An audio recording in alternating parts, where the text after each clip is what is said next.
One more, isa pa, ibang puso bang po. Mga kaisla, magandang araw po sa inyo lahat. So nandito po tayo sa Station 3 ngayon.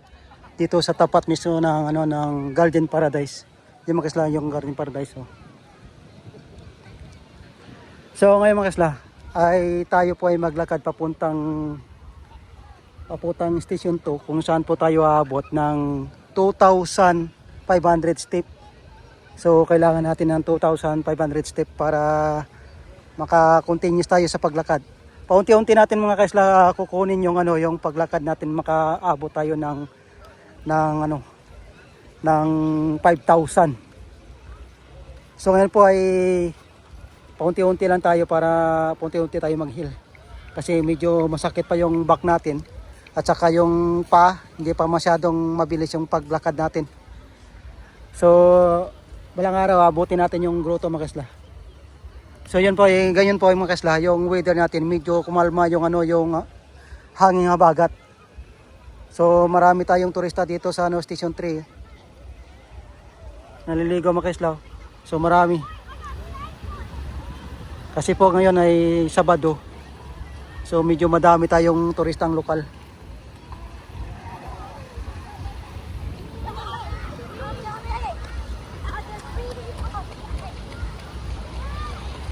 So mga kaisla, so may good news pala ako sa inyo. Mayroon na po yung biyahe ng eroplano Mindanao to Caticlan. So ano na po, umpisa na po ng by next month or depende po sa local LGUs natin kung kailan po i-approbahan, kasi isa po ng ng Malay na LGUs po na naging pumunta na isang grupo na doon sa Expo doon sa Mindanao. Yan po ay mayroon ng Caticlan to Mindanao yung biyahe ng eroplano. So kung kayo po ay nandyan sa Mindanao, so madali na po kayong makapunta dito sa isla ng Boracay, kasi po Mindanao to Caticlan, so maabot lang siya ng 1 oras. Depende sa sa inyong biyahe kung early po yung flight ng eroplano. Pero yung Caticlan to Caticlan to Boracay, more than lang po ng ng 30 minutes yung pagpunta niyo dito. Depende po yung kung po yung nyo, yung hotel na susundo sa inyo, kasi po pag mayroon kayong booking dito na early booking dito sa isla ng Boracay ng hotel, so madali kayo makapunta kasi yung mga hotel po yan mayroon man naman na package na sinusundo kayo at ihatid pauwi. So yun mga kaisla, so yun po yung good news natin, kasi po isa rin ng Mindanao na direct yung flight na mulang Mindanao at Caticlan. So yun mga kaisla, tayo po ay maglakad papuntang papuntang Station 2. So nandito na tayo sa sa Bamboo.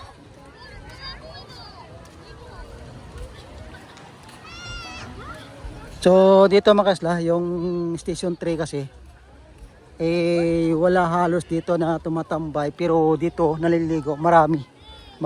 So naglalakad marami. So ibabaw wala masyado.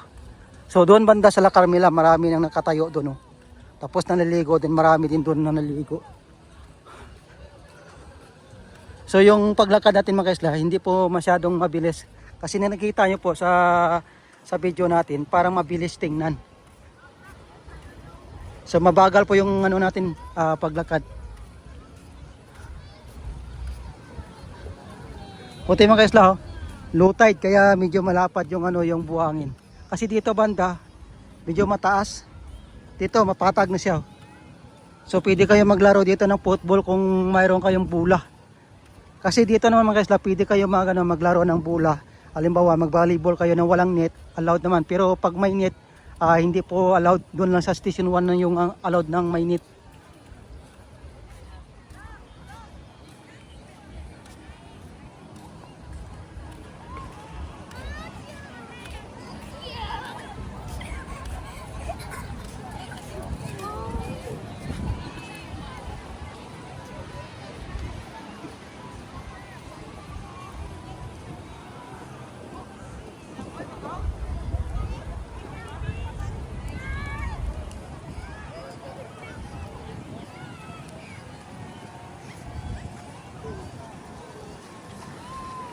Parang wala tayong sunset mga kaisla kasi makapal yung clouds.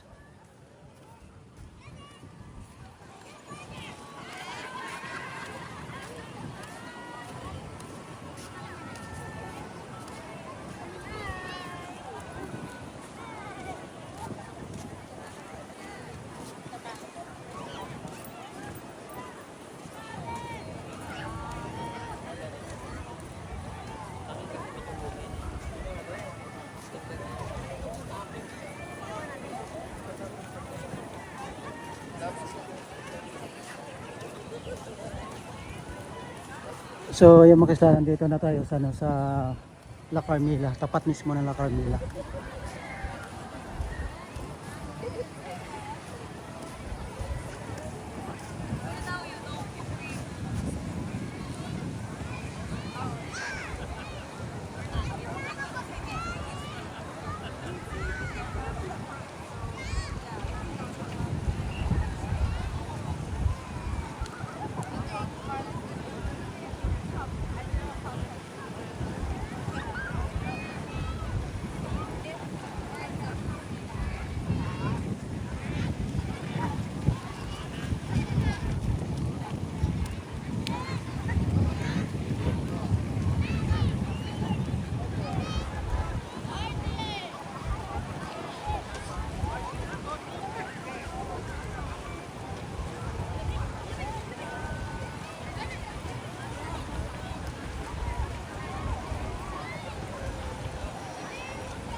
Parang uulan makisla.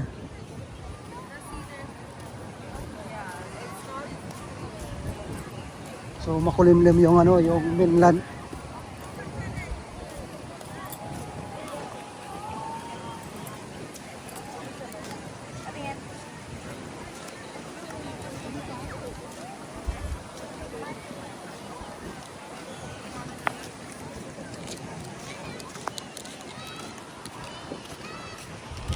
Yung Dimol mga kaisla, marami pong turista doon, no?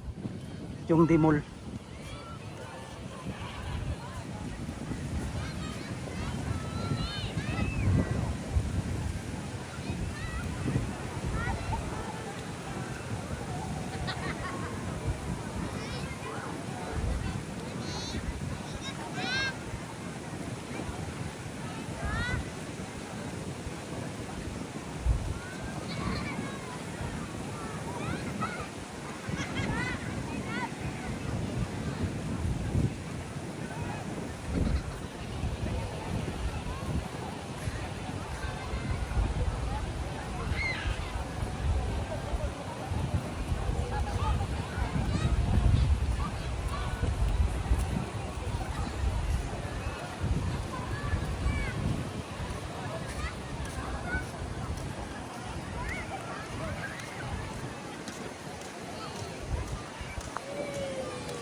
Kumaliwa sila sa paglabas ng maliwa.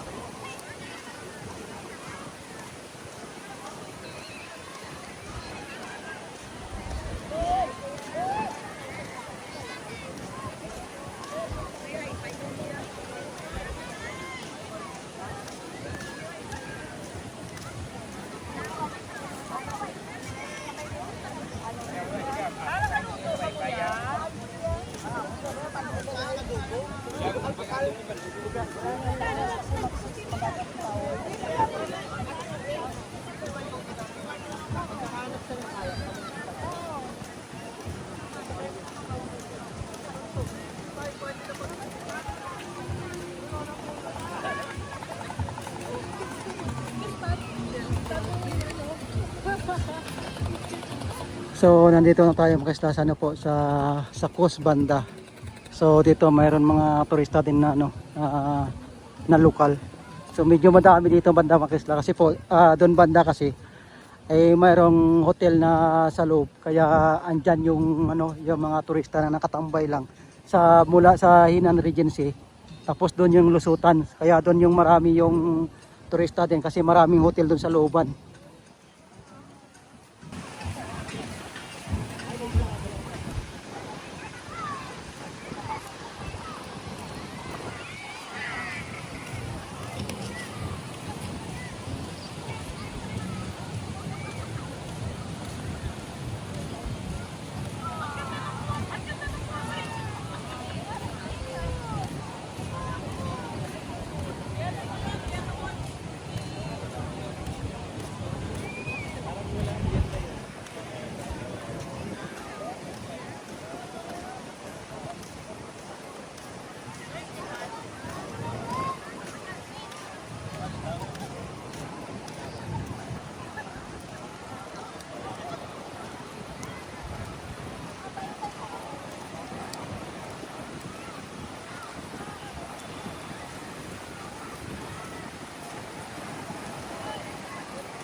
Dito mga kasla, marami mga turista tayong ano, lokal. Halos lahat lokal yung turista natin.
Medyo lumakas yung amihan mga kasla, bagat mga kasla. Kanina medyo tayo kasi mga kasla yung bagat mga 3 araw na lang hihina yan. Tapos sunod naman ng ano ng wake bagat naman. Pero sunod na araw hihina to yung ano yung hangin bagat po. Nabubulol tayo mga kasla. So dito ang daming turista dito, lokal, halos lokal.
Baba, kita mo.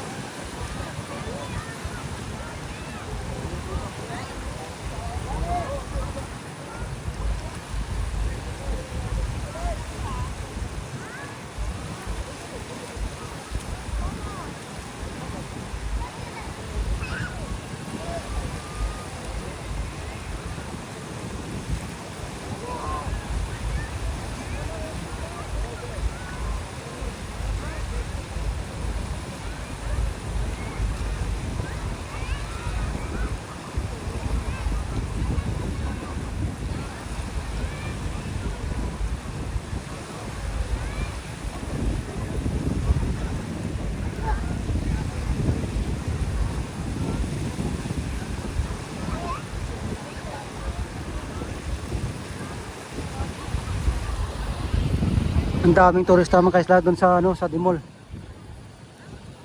So yan mga kaisla, hanggang dito na lang po tayo. So maraming salamat po sa panonood mga kaisla. God bless po. Bye bye.